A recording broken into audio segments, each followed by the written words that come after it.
मालेगाव तालुक्यातील वाके गावात शेतकऱ्यांच्या आयुष्याला हादरा देणारी एक गंभीर घटना घडली आहे।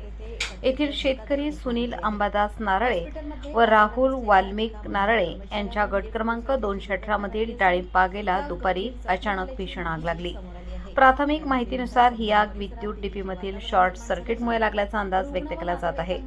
या आगीत किमान 500 ते 700 डाळिंबाची झाडे पूर्णपणे जळून खाक झाली असून शेतकऱ्यांचे अंदाजे 10 ते 12 लाख रुपयांचे मोठे नुकसान झाले आहे। अनेक वर्षांच्या कष्टाने उभा केलेला बागायती पिकाचा संपूर्ण संसार काही क्षणात उद्ध्वस्त झाल्याने शेतकरी कुटुंबावर मोठे आर्थिक संकट कोसळले आहे। या घटनेतील सर्वात वेदनादायक बाब म्हणजे शेतकरी सुनील नारळे यांच्या मुलीचा विवाह अवघ्या 2 दिवसांपूर्वीच पार पडला होता। लग्नासाठी जमवलेली आयुष्यभराची बचत खर्च झाल्यानंतर लगेचच ही आग लागल्याने कुटुंबावर दुहेरी संकट ओढवले आहे। त्यामुळे परिसरात हळहळ व्यक्त केली जात असून ग्रामस्थांकडून संतापही व्यक्त होत आहे। स्थानिकांच्या मते परिसरातील वीज वितरण व्यवस्थेची देखभाल व्यवस्थित होत नसल्यामुळे अशा घटना घडत आहेत।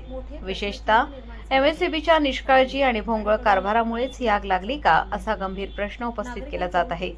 वारंवार तक्रारी करूनही योग्य ती दखल घेतली जात नसल्याचा आरोपही ग्रामस्थांनी केला आहे। घटनेनंतर स्थानिक प्रशासनाला माहिती देण्यात आली असून पंचनामा करण्याची प्रक्रिया अपेक्षित आहे। दरम्यान बाधित शेतकऱ्यांना तात्काळ आर्थिक मदत व नुकसान भरपाई देण्याची मागणी जोर धरत आहे। एकीकडे नैसर्गिक आपत्ती आणि दुसरीकडे यंत्रणांच्या निष्काळजीपणाचा फटका सहन करणाऱ्या शेतकऱ्यांसाठी ही घटना अत्यंत चिंताजनक आहे।